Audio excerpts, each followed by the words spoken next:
श्री तारतम सागर नेपाली स्वरूप परिक्रमा ग्रन्थको 22औं प्रकरण हज कोसर ताल।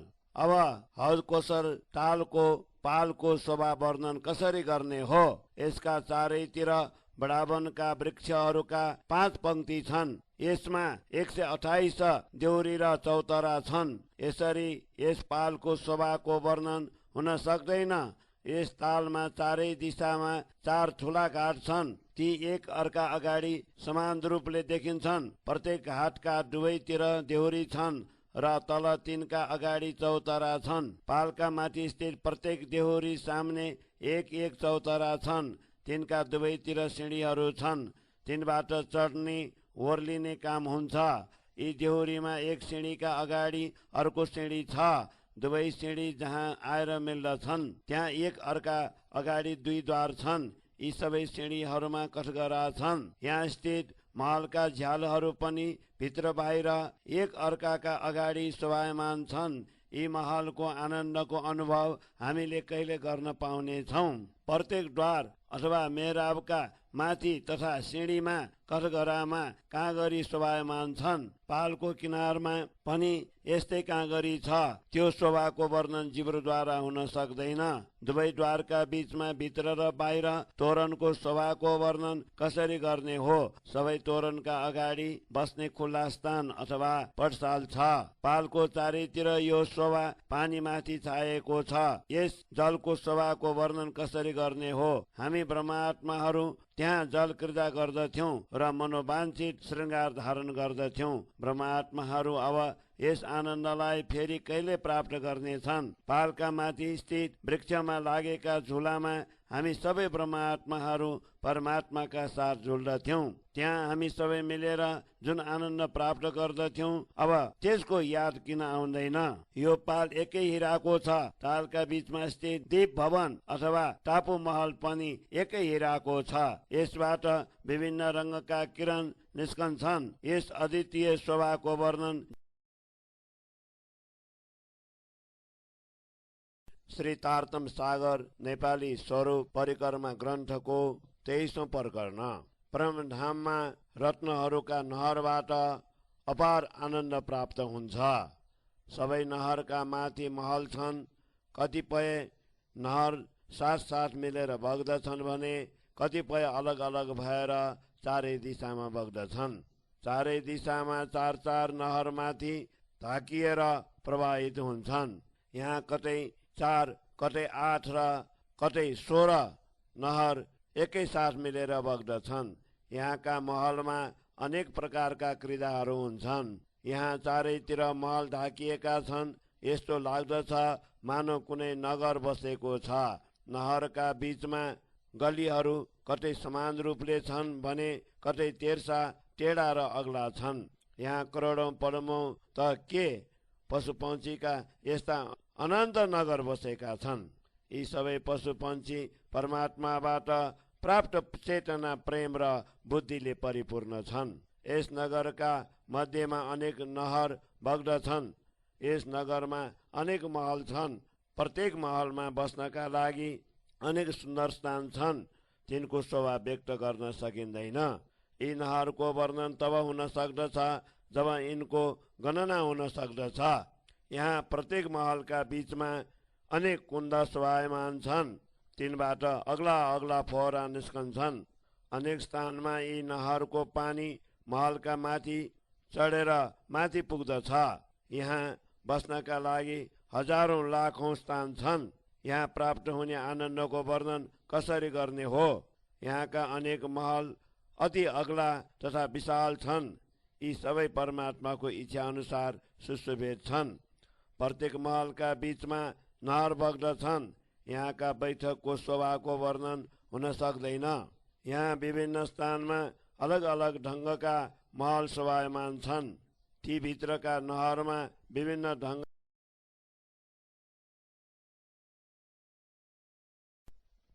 श्री तारतम सागर नेपाली स्वरूप परिक्रमा ग्रन्थको 24औं प्रकरण। मानिक पहाडको हिँदोला।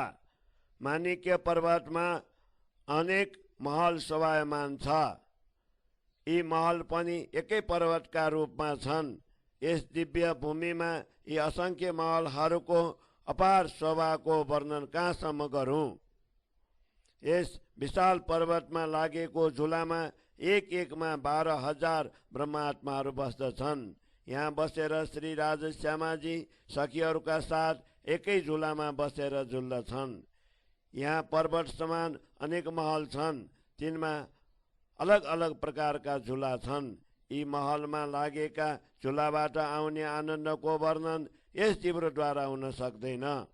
पर्वत समान यी महलमा लागेका अनेक झुला माथिबाट ढाकिएका छन्। यहाँ विभिन्न प्रकारका खेल गर्दै आत्माहरू अनेक प्रकारका आनन्द प्राप्त गर्दछन्। यस पर्वतमा लागेका झुलामा झुल्दै आत्माहरू विभिन्न प्रकारका मधुर आनन्द प्राप्त गर्दछन्। यी झुला कतिपय पर्वत बाहिर देखिन्छन् भने कतिपय पर्वतभित्र देखिन्छन्। यहाँको भूमिको एक एक कणको ज्योति पनि आकाशमा असीमित हुन्छ। यी रत्नमय पर्वतको ज्योतिको विषयमा यो जिब्रो के भन्न सक्दछ? यहाँका पर्वत समान महलमा कुनै गोलाकार छन् भने कुनै वर्गाकार छन्। यी महलको शोभाको कुनै सीमा छैन। यो पर्वत श्रृङ्खलाका चारैतिरको भूमि एक समान समतल देखिन्छ। यो पर्वत पनि सबैतिरबाट सिधा देखिन्छ, मानव परमात्माले यसलाई बनाएको हो। यहाँ अनेक महल पर्वतभित्र छन् भने अनेक महल पर्वतका माथि छन्। यहाँका पर्वत भूमि र वनको शोभाको वर्णन जिब्रोद्वारा कसरी गर्ने हो? न यहाँको भूमिको आनन्दको वर्णन हुन सक्दछ र न यहाँका वन प्रदेश महल तथा पर्वतको आनन्दको वर्णन गर्न सकिन्छ। यहाँका अनेक पर्वतमा जल प्रपात अथवा झरना खस्दछन् भने अनेक पर्वतका माथि चाँदनीमा नहर बग्दछन्। अनेक स्थानमा नहर माथिबाट पानीका धारा तल झरेर तालमा गएर मिल्दछन्। यहाँ अनेक नहर वनबाट अलग अलग रूपमा आएर एकैसाथ महानदीमा मिल्दछन्। यहाँका अगाडि वनको महल छ। यहाँको शोभा विभिन्न प्रकारको छ। यस दिव्य प्रदेशमा दिन रात हुने खेलबाट आउने हाम्रो आनन्द अब कहाँ गयो? हामी सबै ब्रह्म आत्माहरू यहाँ हाँसी हाँसी कन परमात्मासँग कुरा गर्दथ्यौँ। यस दिव्य प्रदेशमा दिन रात हुने खेलबाट आउने हाम्रो आनन्द अब कहाँ गयो? हामी सबै ब्रह्म आत्माहरू यहाँ हाँसी हाँसी कन परमात्मासँग कुरा गर्दथ्यौँ, परमात्मासँग कुरा गर्दथ्यौँ। चौपाई 13 प्रकरण 24 चौपाई 1000।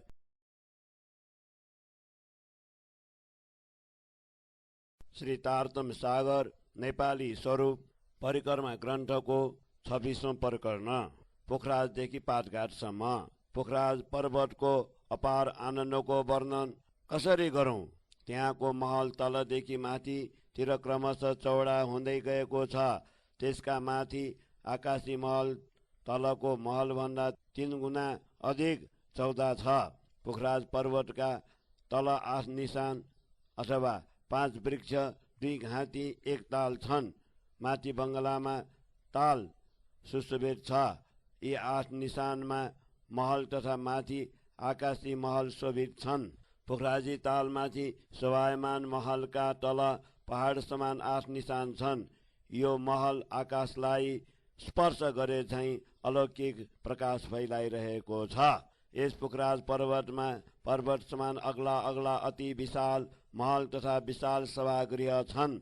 हामीहरू यहाँको आनन्द फेरि कहिले प्राप्त गर्न सकौँला? हे परमात्मा, हजुर नै यो आनन्द प्रदान गर्नुहुन्छ। यहाँ स्थित ठुला ठुला दलानका अगाडि अनेक पशु पन्छीहरू खेल्दछन्। हामी यहाँको सुख कहिले प्राप्त गर्नेछौँ? हामी सबै ब्रह्म आत्माहरू यसै प्रतीक्षामा बसेका छौँ। यस पर्वतमा ठुला ठुला सेता हात्ती विभिन्न प्रकारका खेल गर्दछन्। हे परमात्मा, हजुरको सान्निध्य बिना हाम्रो प्राण नै अड्न मुस्किल भइसक्यो। हजुर हामीलाई जागृत गर्नमा किन अबेर गर्दै हुनुहुन्छ? हे परमात्मा, हजुरको यो आनन्द कहाँ गयो? अब हामी कहाँ गएर यसका लागि प्रार्थना गरौँ? तारतम ज्ञानले ब्रह्मात्माहरूलाई यसरी शङ्का रहित बनाइदिएको छ। हजुरका अतिरिक्त हाम्रा अरू कोही पनि छैनन्। पुखराजी तालको आनन्द पनि अनन्त छ।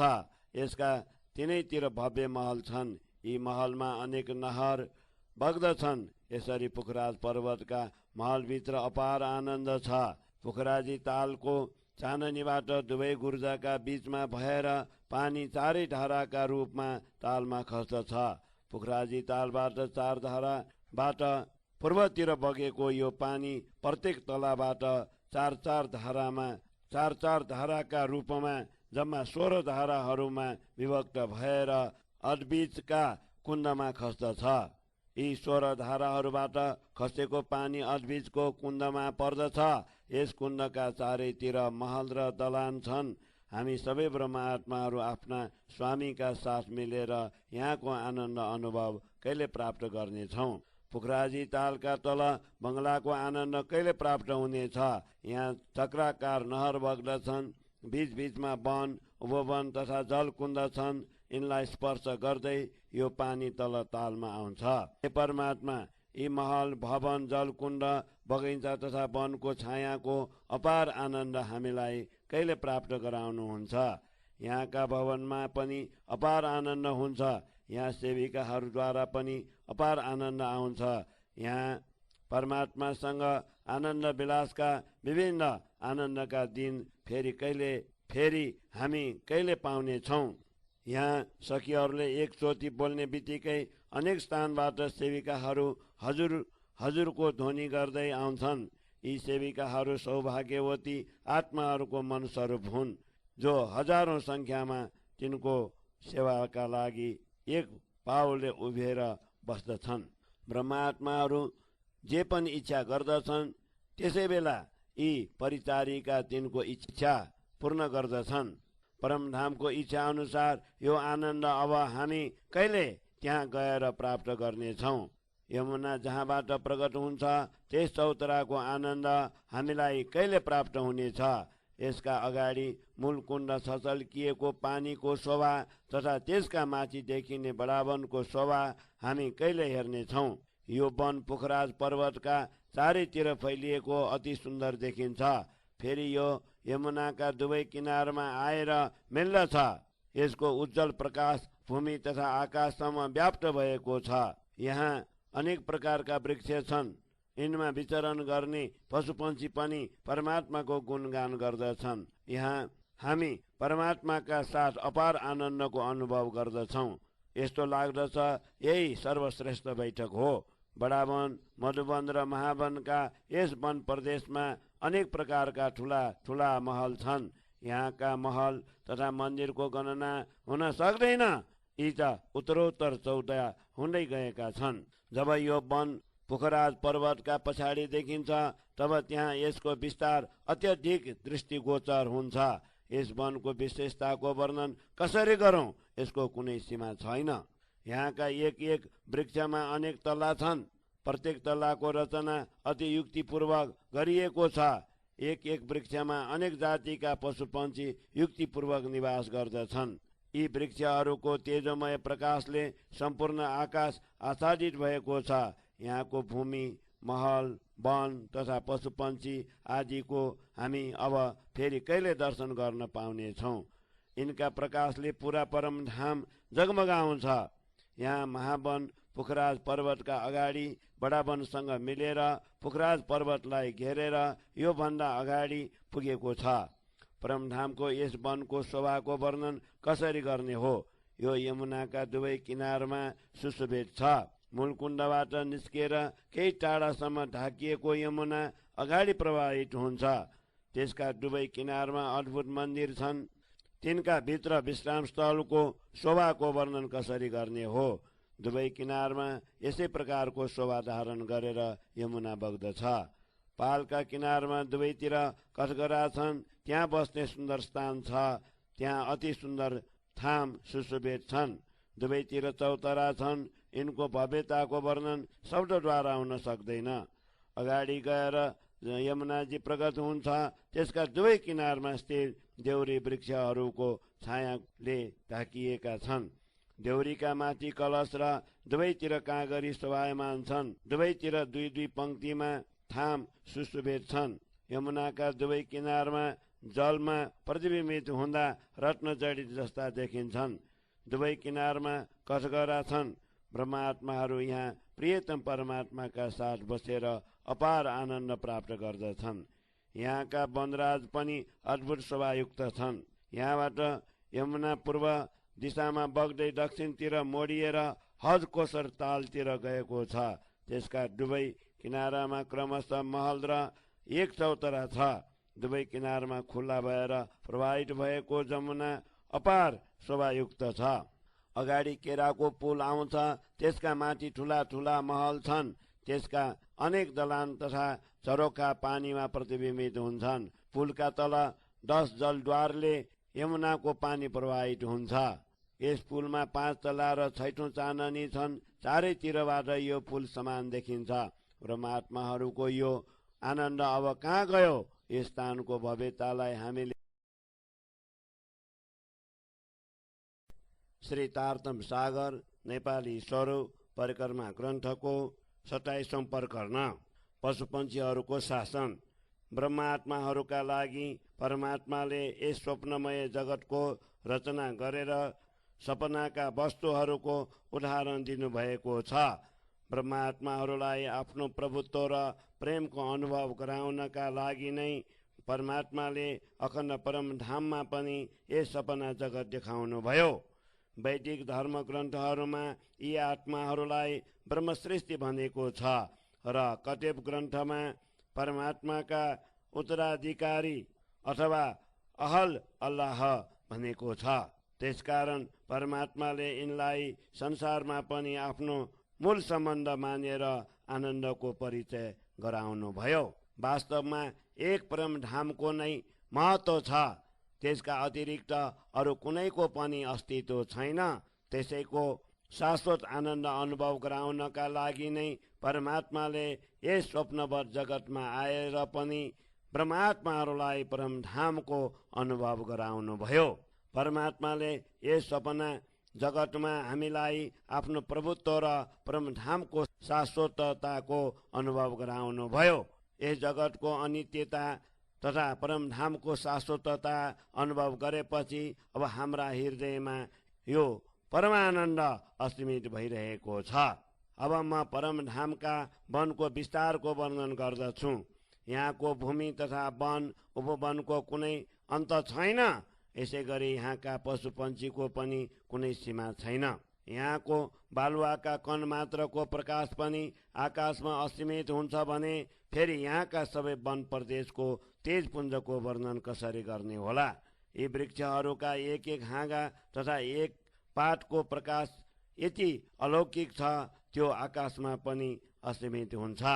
यी वृक्षहरूका एक पातको प्रकाशको वर्णन जिब्रोद्वारा हुन सक्दैन भने फेरि यी हाँगाहरूको वर्णन कसरी हुन सक्दछ जसबाट सारा वन प्रदेश नै प्रफुल्लित भएको छ।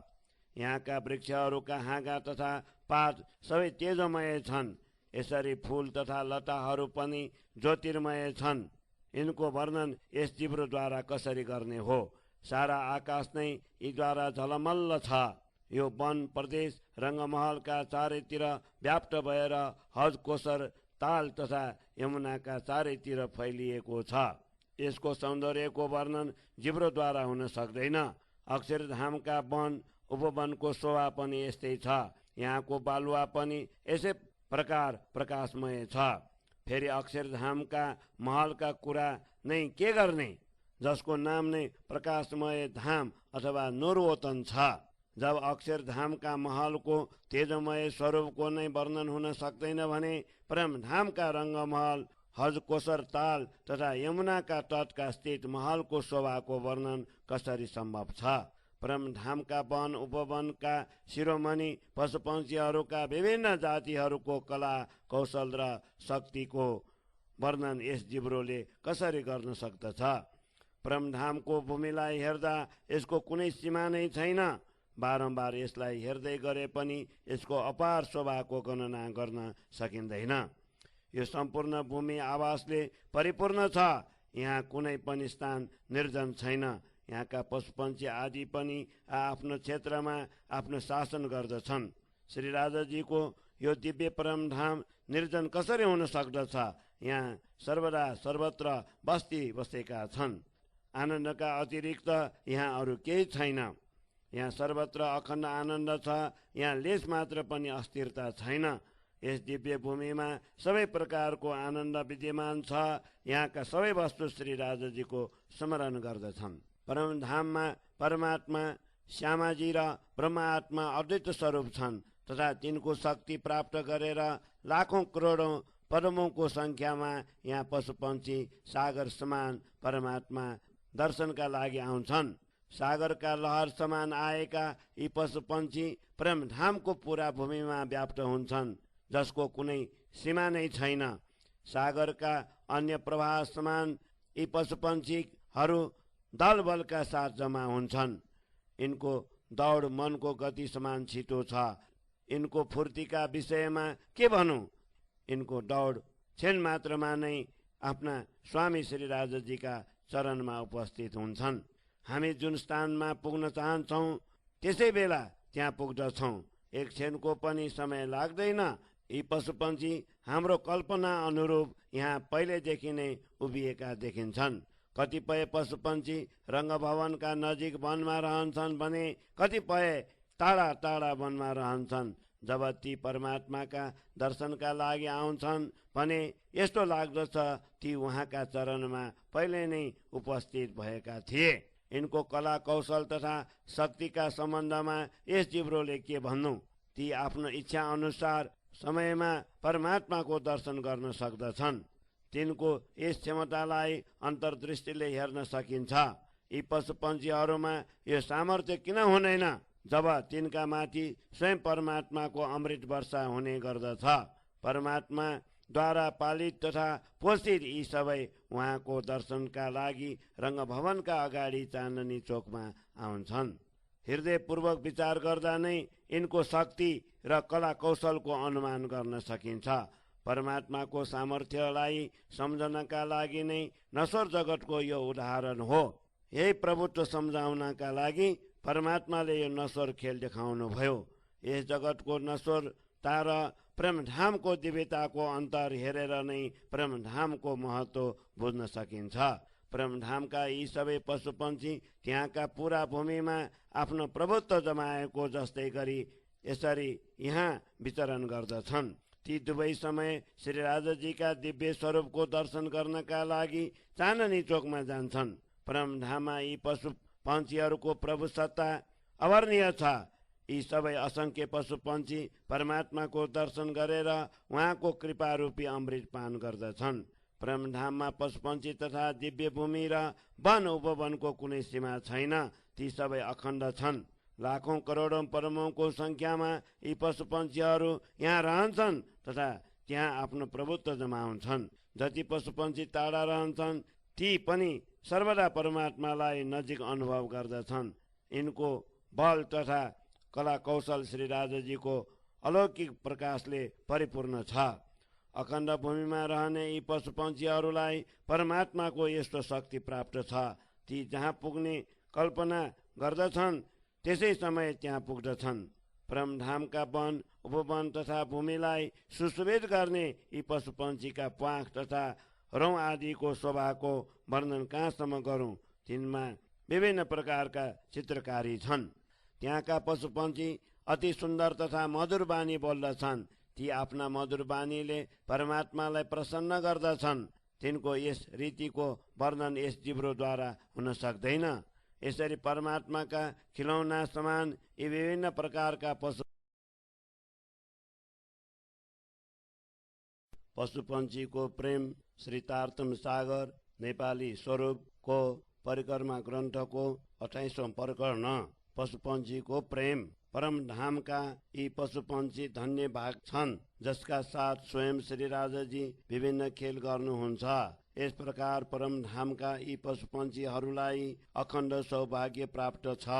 परमधामका भूमिमा रहने यी सम्पूर्ण पशुपन्छी रात दिन आफ्नो मधुर बानीले श्री राजाजीको गुणगान गर्दै विभिन्न प्रकारका खेल गर्दछन्। यी पशुपन्छी रात दिन आफ्ना नवीन बानीले श्री राजाजीको यशोगान गर्दछन्। यसरी ती प्रेमका अङ्ग स्वरूप हुनाले क्षण मात्रका लागि अलग हुँदैनन्। यी सबै पशुपन्छी परमात्माका गुण गाउँदै उहाँको दर्शनका लागि आफ्नो समयमा उपस्थित हुन्छन्। यिनको प्रेम प्रसङ्गको वर्णन शब्दद्वारा हुन सक्दैन। मानव तिनलाई समयमा श्री राजाजीको दर्शन नभए ती आफ्नो प्राणलाई समर्पण गर्दछन्। यस्तोमा यिनका आत्मा त निस्कँदैनन्, तर ती प्रकट रूपले मूर्छित हुन्छन्। तिनका भित्र परमात्माको जोश छ, त्यसकारण तिनका आत्मा निस्कँदैनन्। परमात्माको कृपा दृष्टिको सिंचन हुनाले यिनको एक रौँ पनि खस्दैन। यी सबै आठै प्रहर आफ्ना हृदयमा परमात्माको प्रेम धारण गरेर उहाँसँग खेल गर्दछन्। यिनका लागि नै परमात्मा अनन्त स्वरूप धारण गर्नुहुन्छ। यी आफ्ना प्रभुका यस्ता अगाध प्रेमी हुन्। ती सदैव आफ्नो मन अनुकूल परमात्माको दर्शन गर्दछन्। यिनको हृदयमा परमात्मा प्रति जस्तो प्रेम छ त्यसलाई मेरो यो बानी व्यक्त गर्न सक्दैन। तिनका रौँ रौँमा परमात्माको प्रेम तरङ्ग नित्य व्याप्त छन्। ती आफ्ना परमात्माको प्रेमका अतिरिक्त केही पनि जान्दैनन्। ती परमात्माको प्रेमका आधीन रहेर नै खेल्दछन्, बोल्दछन्, गाउँछन् तथा द्वन्द्व गर्दछन्। यी पशुपन्छीहरूको प्रेम सामर्थ्यको कुरा नै के गर्ने। यो स्वप्नको बुद्धि तिनको प्रेमको केवल एक अंशलाई पनि व्यक्त गर्न सक्दैन। मैले परमधामका ती प्राणीहरूलाई हेरेर आफ्नो अनुमान लगाएँ। तिनका कुनै पनि अङ्ग प्रेम रहित छैनन्। यसमा कुनै शङ्का छैन। तिनको मनमा प्रगाढ प्रेमको अविरल प्रवाह बग्दछ। तिनका अङ्ग प्रत्येक अङ्गको प्रेम व्यक्त गर्न सकिँदैन। करोडौँ जिब्रोद्वारा व्यक्त गर्दा पनि त्यसको लेस मात्र पनि वर्णन हुन सक्दैन। यी पशुपन्छीहरूका शरीरमा जति शक्ति छ त्यति नै तिनमा श्री राजाजीको प्रेम छ। यसमा कुनै शङ्का छैन। तिनलाई श्री राजाजीको पूर्ण परिचय छ। परमात्माको परिचयका अतिरिक्त यी पशुपन्छीहरू अरू केही पनि जान्दैनन्। परमात्माका अतिरिक्त अरू कुनै भए पो तिनको हृदयमा लेस मात्र पनि सन्देह उत्पन्न हुन सक्दछ। यिनका अङ्ग प्रत्येक अङ्ग प्रेमले परिपूर्ण छन् र तिनलाई परमात्माको पूर्ण परिचय छ। यी सबैमा परमात्माको नै प्रकाश विद्यमान छ। यसका अतिरिक्त यी अरू केही पनि जान्दैनन्। यिनका विषयमा तब केही भन्न सकिन्छ जब अरू केही भन्न योग्य भए। यो ब्रह्माण्ड त जादुगरको खेल जस्तै हो, जसको लेस मात्र पनि कुनै अस्तित्व छैन। त्यसकारण परमधामको भूमिमा सर्वत्र प्रेम नै प्रेमको प्रकाश छ, यस्तो बुझ्नु पर्दछ। अखण्ड परमधामका यी प्राणीहरूका अङ्ग प्रत्येक अङ्गमा प्रेम नै प्रेम भरिएको छ। यस दिव्य भूमिको एक कण पनि प्रेमको नै स्वरूप हो। यहाँ आकाश, भूमि तथा जल अचल सबैमा परमात्माको नै प्रेमको परिचय छ। यहाँका भूमि, आकाश तथा चल अचल कुनै पनि वस्तुको कुनै सीमा छैन। यसै गरी परमात्माको प्रेम तथा उहाँको कृपाको पनि कुनै सीमा छैन। परमधामका साना ठुला सबै पदार्थ चेतनमय छन्। तिनका अङ्ग प्रत्येक अङ्गमा प्रेम भरिएको छ। यसरी परमधामको यो रीतिद्वारा जान्न सकिन्छ। यहाँ जलचर जीव पनि अद्वितीय शोभा धारण गर्दछन्। यी सबै आफ्नो दल बल सहित श्री राजाजीका सम्मुख उपस्थित भएर विभिन्न खेल गर्दछन्। माछा, कछुवा, जलमुर्ग, भ्यागुता आदि पानीका जीव विभिन्न रङ्गका छन्। ती आफ्ना बानीद्वारा एकै स्वरमा परमात्माको गुणगान गर्दछन्। विभिन्न प्रकारले गुणगान गर्दै यी सबै जलचर जीव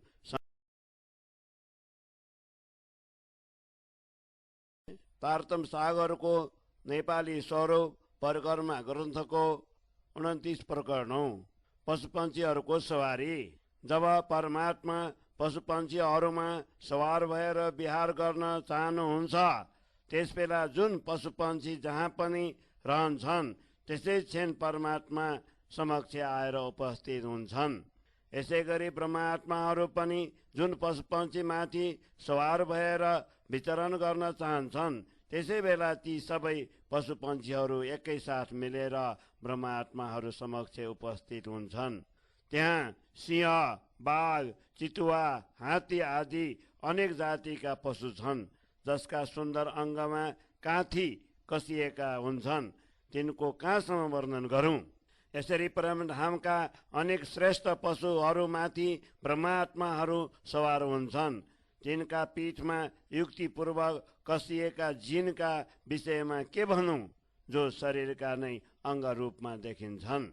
यहाँका घोडाहरू पनि पखेटा भएका छन् र आकाशमा उड्दछन्। ती उफ्रिनमा कुनै प्रकारको कमी गर्दैनन्। ती माथि आरोहणको अलग आनन्द हुन्छ। यी पशुहरूमा आरोहित भएर ब्रह्मात्माहरू विभिन्न प्रकारका लीला गर्दछन्। यी सबै मनको गति अनुसार दौडन्छन्। यस्ता पशुहरूमाथि आरोहण गरेर ब्रह्मात्माहरू आकाशमा विचरण गर्दछन्। यसरी पशुहरूमाथि आरोहित ब्रह्मात्माहरू वनमा विचरण गर्दै अपार शोभा धारण गर्दछन्। यी पशुपन्छी वनरहित भूमिमा मनको गतिले विचरण गर्दछन्। जब श्री राजाजी यी पशुहरूमा आरोहण गर्नुहुन्छ त्यसबेला पनि श्यामाजी र सबै ब्रह्मात्माहरू उहाँका साथ अलग अलग पशुपन्छीहरूमा आरोहण गर्दै आनन्द लिन्छन्। यस्तो समयमा सबै जातिका असंख्य पशुपन्छी आफ्नो दलबल सहित त्यहाँ उपस्थित हुन्छन्। यहाँ अनेक जातिका पक्षी छन् तिनको गणना गर्न असम्भव छ। यसै गरी पशुहरूमा पनि अनेक जातिहरू छन्। प्रत्येक जातिको कुनै सीमा छैन। जब कहिले श्री राजाजी, श्यामाजी र ब्रह्मात्माहरूको सवारी हुन्छ त्यसबेला वन उपवनका सबै पशुपन्छी उहाँका दर्शनका लागि आउँछन्। यी पशुपन्छीहरूको प्रत्येक समूहमा वाद्य यन्त्र बज्दछन् र सबै आफ्नो ध्वजा लिएर उभिन्छन्। त्यसबेला ती आफ्नो परिचयका लागि आफ्नो अलग अलग रङ्ग धारण गर्दछन्। यिनको विषयमा यस चिब्रोले के भनौँ। यिनको विस्तार नै असंख्य छ। एक जातिका सेनाको पनि गणना हुन सक्दैन। यस्ता अनेक सेनाहरू र तिनका अलग अलग नायक छन्। ती नायकहरूको पनि अनेक सेना छन्। यसै गरी प्रत्येक सेनामा सेनापति छन्। ती अपार समूहको गणना हुन सक्दैन। यसरी भिन्न भिन्न जातिहरूको सेना दायाँ बायाँ समूहका रूपमा चल्दछन्। सबैको व्यवस्था अत्यन्त सुन्दर छ। यिनमा कतिपय अगाडि हिँड्दछन् भने कतिपय पछाडि हिँड्दछन्। यी सेनाहरूको अगाडि पछाडि ठुला बाँदर निरीक्षण गर्दछन् र आफ्नो सेनालाई नियन्त्रित गरेर दायाँ बायाँ राख्दछन्। यी सेनाहरूमा अनेक सेनाहरू पशुहरूका छन् भने अनेक सेना पक्षीहरूका छन्। यिनमा सुगा र मैना बन्दीजन नकिबका रूपमा श्री राजाजीको गुणगान गर्दै ती सेनाहरूलाई व्यवस्थित समूहमा राख्दछन्। परमधाममा अनेक प्रकारका रत्नका गहना देखिन्छन्। यिनबाट निस्किएको प्रकाश पशुपन्छीहरूको चित्रकारीले युक्त पखेटा तथा रौँका प्रकाशका साथ द्वन्द्व गर्दछन्। यी पक्षीहरूका पखेटा पनि अत्यन्त शोभायुक्त छन्। यी पखेटा यति सुशोभित छन् यिनका अगाडि गहनाहरूको तुलना गर्न सकिँदैन। यिनका रौँको प्रकाश सम्पूर्ण आकाशसम्म पुग्दछ र रत्नको प्रकाशका साथ स्पर्धा गर्दछ। कुनै पनि प्रकाश एक अर्कालाई परास्त गर्न सक्दैन। जब यिनको एक रौँको प्रकाशले पनि सम्पूर्ण आकाशलाई प्रकाशित गरिदिन्छ भने फेरि यी सबै पशुपन्छीहरूको प्रकाशका विषयमा के भनौँ। ब्रह्मात्माहरू नै आफ्नो अन्तर्हृदयले यस रहस्यलाई बुझ्न सक्दछन्। यो शोभा जिब्रोसम्म पुग्न सक्दैन। जो ब्रह्मात्माहरू छन् तिनै यस तथ्यलाई आफ्नो हृदयमा विचार गर्नेछन्। सबै आफ्नो इच्छा अनुसार परमधामका दिव्य आभूषण धारण गर्दछन्। यसरी यी सबै सेनाहरू दिव्य श्रृङ्गार धारण गर्दछन्। यस तथ्यमाथि हृदयपूर्वक विचार गर्नुहोस्। परमधामको भूमिका एक एक कण मात्रको प्रकाश पनि करोडौं सूर्यका प्रकाशलाई ढाकिदिन्छ भने त्यस दिव्य भूमिमा स्थित पर्वत र महलको प्रकाश कति असीम होला। परमधामका वन, उपवन तथा भूमि एक अर्कादेखि बढेर प्रकाशमय छन्।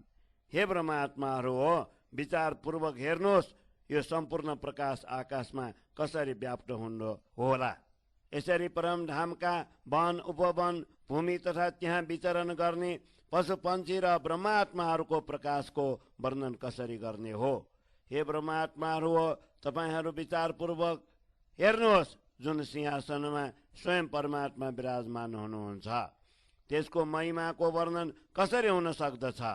श्री राजाजीको दिव्य तेज यति दिव्यमान छ, परमधामको सम्पूर्ण प्रकाश त्यसमा समाहित हुन्छ। वन, उपवन, भूमि तथा आकाश सबैतिर यही प्रकाशले आलोकित गर्दछ। जब श्री राजाजी विचरण गर्न जानुहुन्छ तब उहाँ अगाडि सुसज्जित सिंह अद्भुत खेल गर्दै हिँड्दछ। त्यसका साथै बाघ, चितुवा, घोडा, हात्ती आदि पनि नटको जस्तै गरी नृत्य गर्दै जान्छन्।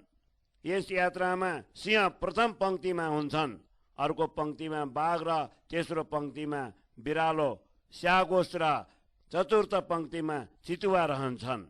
त्यसपछि दीप, बराह, भालु, नीलगाय, बैल, बारहसिंगा, मृग, भेडा, हरिण, सिंह, गाई, कुकुर, हात्ती, खच्चर, घोडा र गैंडाको अलग अलग पंक्तिहरू हुन्छन्। यी पशुहरूमा सिंहको शक्ति सर्वाधिक छ, ती अत्यन्त बलवान छन्। परमात्माले हामीलाई स्वप्नवत जगत यसकारण देखाउनुभयो, हामी परमधामलाई सबैतिरबाट जान्न सकौं। जब सिंह आफ्नो पूरा बलले हाम फाल्छ तब अपार गर्जना गर्दछ। त्यसको गर्जना मनभन्दा पनि तीव्र गतिले आकाशमा प्रतिध्वनित हुन्छ। यस्ता सिंह पनि त्यहाँ असंख्य छन्। जब यी सबै मिलेर एकैसाथ गर्जना गर्दछन् तब परमधामको भूमि र आकाशमा व्याप्त तिनको आवाजबाट थाहा हुन्छ कि यी कति शक्तिशाली रहेछन्। जब यी सिंह गर्जना गर्दछन्, यो ध्वनि भूमि तथा पर्वतमा प्रतिध्वनित भएर त्यो भन्दा ज्यादा गुज्न लाग्दछ। बाघका विषयमा त अरु के भनौं। स्वप्नवत जगतका बाघ पनि शरीरले साना भएर पनि यति शक्तिशाली हुन्छन्, मदनवत हात्तीका मदलाई पनि तोडिदिन्छन्। परमधामका यी सबै बाघ जब एक साथ मिलेर गर्जन्छन् तब यिनको गर्जनाले यो थाहा हुन्छ यिनको कति शक्ति छ। जब चितुवाको चञ्चलता हेरिन्छ तब ती अति शीघ्रताले युक्तिपूर्वक आफ्नो बल प्रदर्शन गर्दछन्। तब यिनका शरीरमा न सुस्ती रहन्छ र न उदासीनता नै। सवारीका लागि सर्वश्रेष्ठ घोडा सवारीको समय नायकका रूपमा अगाडि अगाडि हिँड्दछन्। शिर उच्च गरेर तथा स्थिर गर्दनले यी घोडा ठक ठक गरी हिँड्दछन्। तब भूमिमा ठै ठैको आवाज आउँछ। जब यी घोडा मुख खोलेर हिँड आउँछन् तब सर्वत्र यिनको नै ध्वनि प्रतिध्वनित हुन्छ, जसबाट दसैँ दिशा गुन्जदछ। यस्तो लाग्दछ मानौ सर्वत्र यही ध्वनि व्याप्त भइरहेको छ। जब बडा बडा हात्ती गर्जना गर्दछन् तब तिनको गम्भीर गर्जनाले भूमि, पर्वत र वन आदि गुन्जदछ। यी हात्ती सुरवीर र धैर्य धारण गर्ने सेनाका मानिन्छन्। यसरी विभिन्न जातिका पशुहरूको शक्तिको विशेषता कुन शब्दमा व्यक्त गरौं। परमधामका यी पशुहरूमा अपार शक्ति छ, त्यसलाई व्यक्त गर्नमा यो जिब्रो समर्थ छैन। यहाँ अनेक जातिका पशु छन् जो श्री राजाजीका अगाडि दौडन्छन्, उड्दछन् र पल्टनबाजी खाँदै अनेक प्रकारले खेल गर्दछन्। यस समयमा सानोमा सानो र ठुलामा ठुला सबै प्राणी आफ्नो कला प्रदर्शन गर्दछन्। यिनलाई तब आनन्द आउँछ जब यी आफ्नो कला कौशलले श्री राजाजीलाई प्रसन्न गर्दछन्। कति प्राणी त गौरवका साथ आफ्नो तानमा श्री राजाजीको गुणगान गर्दछन्। यसरी आठै प्रहर उहाँकै ध्यानमा मग्न रहेर उहाँकै गुणहरूको वर्णन गर्दछन्। यिनका चुच्चा आँखा तथा तिखा मुख पनि सुन्दर छन्। यी आफ्ना मुखले मधुर बानी बोल्दछन्। कति भमराहरू पुष्पको सुगन्ध लिएर तथा कति गाइने किराहरू राग अलाप्दै परमात्माको गुणगान गर्दछन्। सबै पशुपन्छी आकाशमा व्याप्त भएर आफ्नो कलाहरूको प्रदर्शन गर्दछन्। ती सबै आफ्ना साधनाले विभिन्न प्रकारका कला कौशलको परिचय दिन्छन्। यस समय असंख्य वाद्ययन्त्र एक तालका साथ बज्दछन्, जसको ध्वनि भूमि तथा आकाशसम्म गुन्जदछ। यो अपूर्व शोभा अति सुन्दर हुन्छ। बलशाली बाँदर परमात्माको वन्दना गर्दै यी वाद्ययन्त्रलाई बजाउँछन्। यद्यपि यी वाद्ययन्त्र स्वयं बज्दछन्, तथापि बाँदर आफ्नो सेवा छोड्दैनन्। यी वाद्ययन्त्र स्वयं नै हिँड्दछन्, तथापि यहाँका पशु सेवाका लागि तिनलाई उचाल्छन्। यस समयको शोभाको वर्णन जिब्रोद्वारा कसरी गर्ने हो? श्री राजाजीको सवारीको समयमा तिनका अगाडि पछाडि पशुपन्छीहरूको सेनाहरू पूरा शोभाका साथ चल्दछन्। जो सेनाहरू दायाँ तथा बायाँतिर चल्दछन् ती पनि आफ्नो समूहलाई छोड्दैनन्। यो पूरा सवारी अति शोभायमान लाग्दछ। सबै पशुपन्छी आफ्नो समूहका साथ उपस्थित हुन्छन्। पशुपन्छीहरूका सबै जाति आफ्नो दल बल सहित पंक्तिबद्ध भएर हिँड्दछन्। यसरी परमधाम श्री तारतम सागर नेपाली स्वरूप 30औं प्रकरण। तिनै स्वरूपको परिचय र धामको शक्ति। अहिलेसम्म मैले श्री श्यामाजीको अवतार स्वरूप सद्गुरुका कथन अनुसार परमधामको वर्णन गरेँ। अब म आफ्नो चिन्तनका आधारमा बुद्धिको साक्षी दिँदै फेरि त्यसको वर्णन गर्दछु। जब मलाई परम धामको वर्णन गर्ने विचार आयो तब हृदयमा यो भाव जागृत भयो, आत्माले जसरी साक्षी दिन्छ त्यसै अनुरूप वर्णन गर्नु पर्दछ।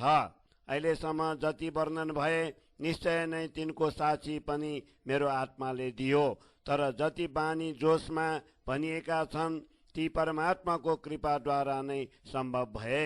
जुन समय मलाई जुन धर्म ग्रन्थको आवश्यकता पर्यो परमात्माले कृपापूर्वक त्यो मलाई उपलब्ध गराउनु भयो। तब आत्माले जसरी साक्षी दियो त्यसै गरी बानीको अवतरण हुँदै गयो। प्रारम्भदेखि लिएर अहिलेसम्म जति वर्णन भयो त्यसको अवतरण यसै गरी भयो। कुरान आदि धर्मग्रन्थको अध्ययन बिना नै मैले यसरी वर्णन गरेँ। सद्गुरुले पनि मलाई त्यसको निर्देशन दिनुभएको थिएन।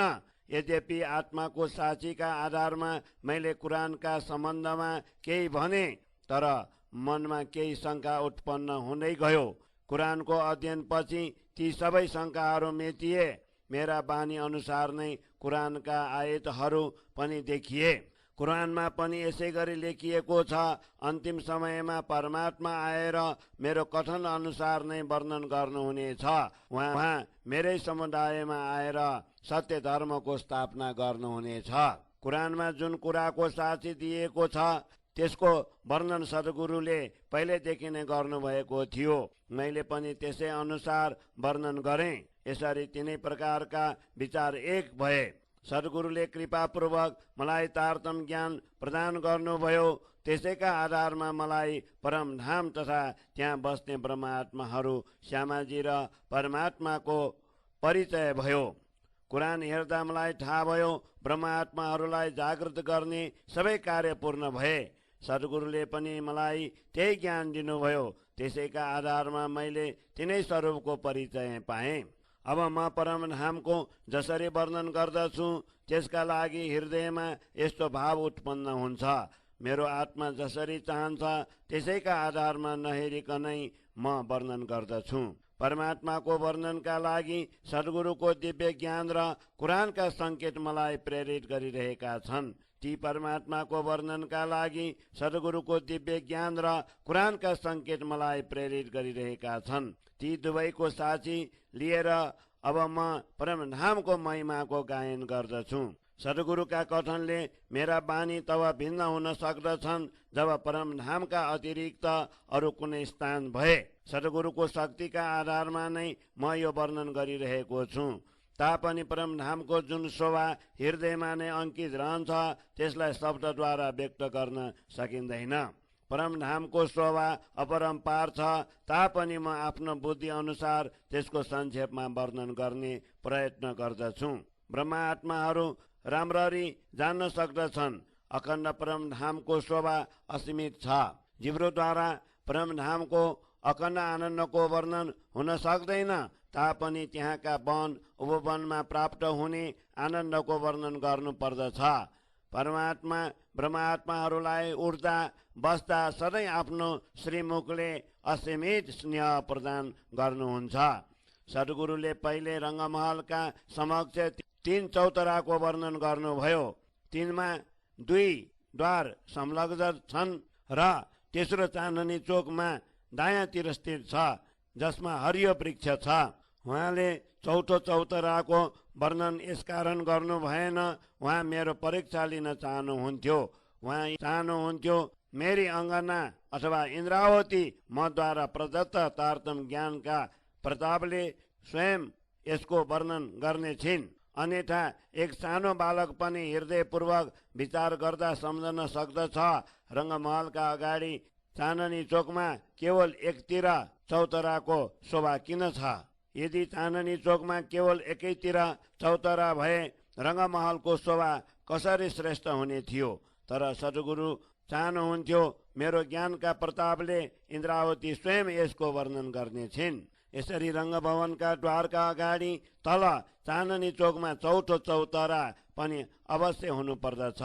दुवै चौतरामा भएका वृक्ष अपार शोभा धारण गर्दछन्। यी दुवै चौतरा अगाडि परमात्मा पशुपन्छीहरूसँग क्रीडा गराउनुहुन्छ। यी सबै पशुपन्छी आफ्ना कलाहरूको प्रदर्शन गर्दै नयाँ नयाँ रूप र रङ्ग धारण गर्दछन्। यी सबै पशुपन्छी रङ्गभवनका अगाडि स्थित वनमा नित्य विलास गर्दछन् तथा विभिन्न प्रकारका खेलद्वारा परमात्मा र ब्रह्मात्माहरूलाई प्रसन्न गराउँछन्। रङ्गभवनका अगाडि यी दुवै चौतराका नजिक चाँदनी चोकको खुला आँगन छ। त्यसको उज्जवल बालुवा चम्कन्छ। त्यसको ज्योतिर्मय किरणको कुनै सीमा छैन। यो ज्योति आकाशमा यसरी चम्किन्छ मानव कुनै चतुष्कोणीय ठाम बनेको छ। भूमि र आकाशका बीच व्याप्त यी ज्योतिर्मयी किरणहरूका लागि अरू कुनै उपमा नै दिन सकिँदैन। यस चोकमा स्थित दुवै वृक्षको ज्योति पनि पूरा वन प्रदेश तथा आकाशसम्म व्याप्त छ। यसको कुनै सीमा छैन। यी दुवै वृक्षहरूका दुवै रङ्गहरूको बनावट अति अद्भुत छ। चाँदनी चोकका अगाडि स्थित वनमा जति रङ्ग देखिन्छन् त्यहाँ प्रत्येक रङ्गका वृक्षहरूका अलग अलग पंक्तिहरू छन्। यसरी यो वन यमुनाको किनारसम्म पुगेको छ। यस वनमा वृक्षहरूका हाँगाले बनेको चँदुवामा कतै सिधा कतै गोल र कतै चित्रकारी छन्। यस सुन्दर चँदुवाको चित्रकारी जति जति सघन हुँदै जान्छ यसको शोभाको वर्णन गर्न सकिँदैन। वनको यो शोभा हेरेर मात्र थाहा पाइन्छ, यसको वर्णन शब्दद्वारा हुन सक्दैन।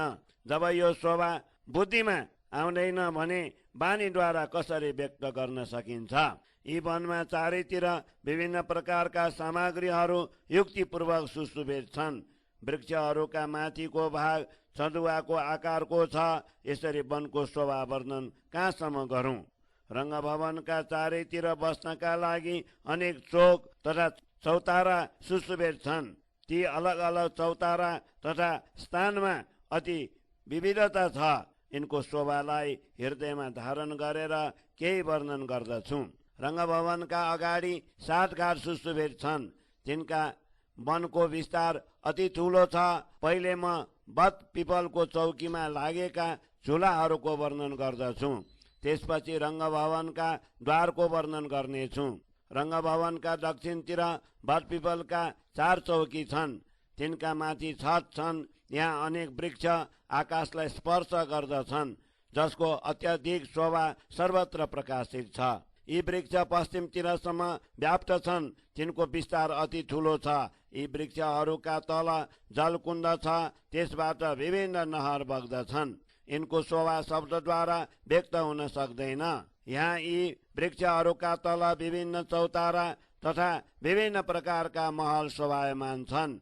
यस वनको यो दिव्य शोभा शब्दद्वारा व्यक्त हुन सक्दैन। यहाँ स्थित एक एक चौकीको शोभा हेर्नुहोस्, जहाँ 12,000 ब्रह्मात्माहरू बस्दछन्। प्रत्येक चौकीका मध्यमा श्री राजश्यामाजीको सिंहासन सुशोभित छ। यसको शोभाको कुनै सीमा नै छैन। यस वनको विस्तार पूर्वदेखि पश्चिमसम्म 50 पाटाको छ। यसमा सेता, हरिया, पहेँला र राता वर्णका वृक्षहरू सुशोभित छन्। यस वनको दिव्य शोभालाई हेरेर मेरो अन्तरात्मा आनन्दित हुन्छ। यस वनमा जहाँ जस्तो शोभा हुनु पर्दछ त्यहाँ त्यस्तै शोभा छ। यहाँ पुष्प तथा लताहरूको चित्रकारी यस्तो अद्वितीय छ, कतै कम र न कतै अधिक, बराबर छ। यस वनलाई हेरेर अपार आनन्दको अनुभव हुन्छ। आत्मा यस स्थानलाई छोड्नै चाहँदैन। अरू म कहाँ हेरौँ भने जस्तो हुन्छ।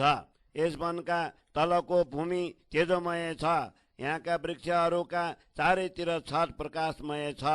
अगाडि गएर यहाँका चारै चोकलाई हेर्दा थाहा हुन्छ कि परमात्माहरू नै यस आनन्दको अनुभव गर्न सक्दछन्। यसका तल निकुञ्ज वनको उपवन छ। यहाँ भवन अथवा लता मण्डप छन्। तिनको छत रङ्ग भवनको समान्तर छ। ब्रह्मात्माहरू बटपिपलको छतबाट भएर रङ्ग भवनका महलमा आउने जाने गर्दछन्। जसरी रङ्ग भवनको 7औं तथा 8औं तलामा शोभायमान झुलामा बसेपछि आनन्द प्राप्त हुन्छ, त्यसै गरी यी झुलामा बसेपछि तिनै समान आनन्द प्राप्त हुन्छ। रङ्ग भवनमा जसरी झुला सुशोभित छन् त्यसै गरी यहाँ पनि सुशोभित छन्। जब 12,000 ब्रह्मात्माहरू यी झुलामा बस्दछन् त्यस बेला केही अर्कै शोभा प्रकाशित हुन्छ। यस वनमा लागेका झुलाहरूको बैठक सिंहासन जस्तै लाग्दछ। यी झुलाको जन्जिर जब परस्पर बज्दछन् तब यस्तो लाग्दछ जस्तो यही स्वर सबैभन्दा उत्तम छ। यस वनको पूर्वमा उत्तर र दक्षिणका दुवै कुनासम्म सुन्तलाको घाट पुगेको छ। बटघाटबाट आरम्भ भएर यो कुञ्ज निकुञ्ज वन हज कोसर ताल भन्दा पनि अगाडिसम्म फैलिएको छ।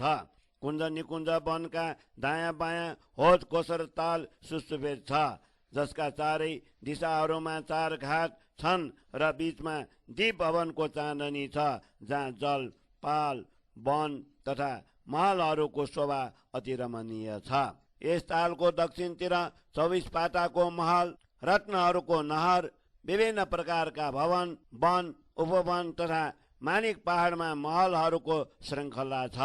मानिक पहाडको विभिन्न भवनहरू तथा सागर किनार हुँदै रङ्ग भवनको पश्चिमतिर गलैँचा बिछिएको जस्तो दुव अथवा दुबदुलैँचा तथा अन्नवनसम्म पुग्यौं। अन्नवनको शोभा अनन्त छ। यो फुलबागसम्म पुगेको छ। फुलबाग 7 जोडिएको वडावनका 5 वृक्षहरू छन्। तिनमा झुला झुन्डिएका छन्। हे आत्मा, त जागृत भएर यस शोभाको दर्शन गर।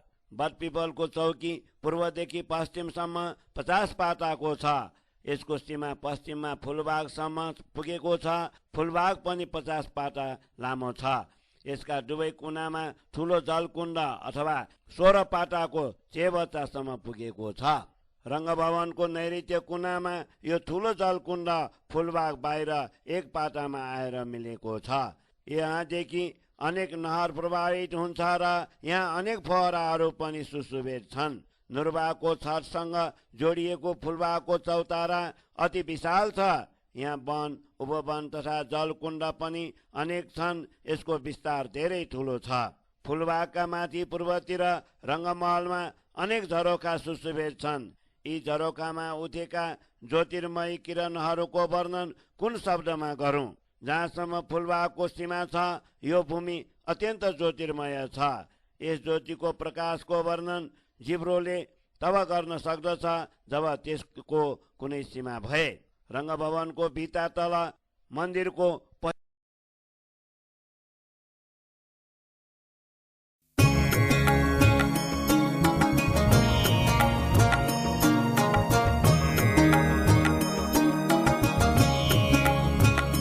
पिया जी तुम हो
कब दिखाओगे तब देखूंगी नैन भर।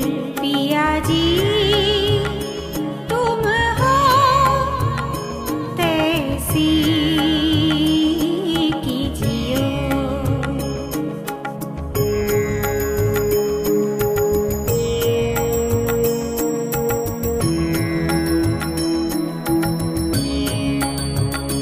ये पुकार पिया जी सुन के अब ढील करो जीन।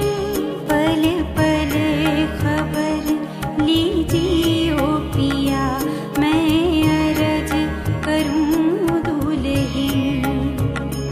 पिया जी तुम हो तैसी कीजियो।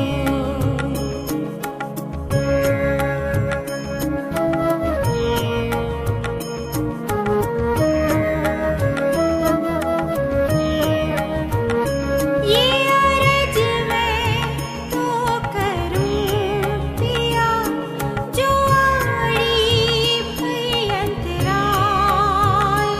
सो आड़ी अंतराय टाली के दुल्हा लीजे कंठ लगाए। पिया जी तुम हो तैसी कीजियो।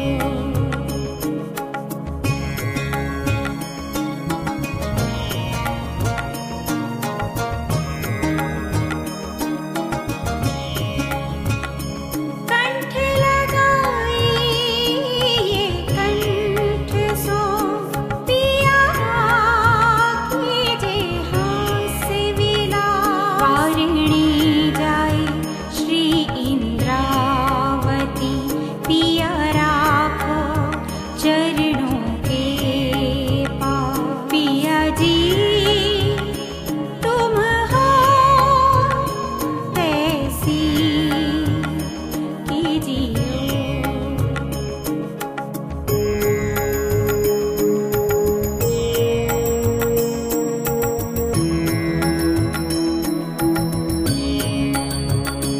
तुम दूल्हा मैं दुल्हन पिया और न जानो बात। इश्क सौ सेवा करूं सब अंगों साख्यात। पिया जी तुम हो तैसी कीजियो।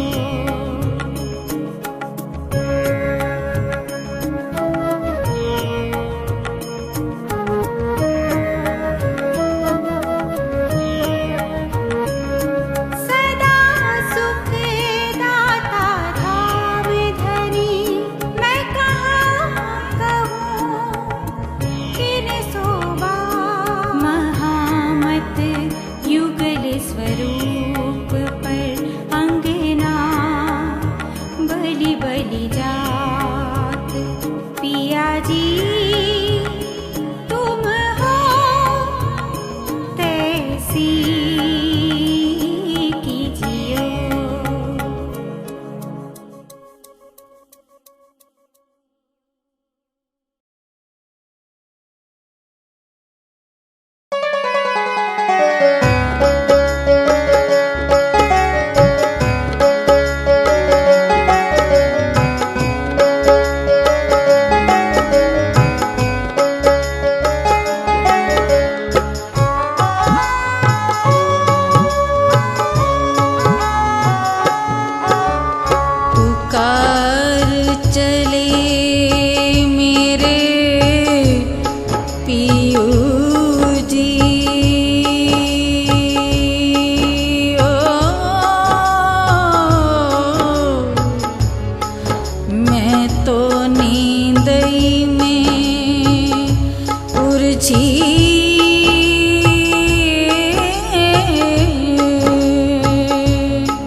सजन अब कित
भई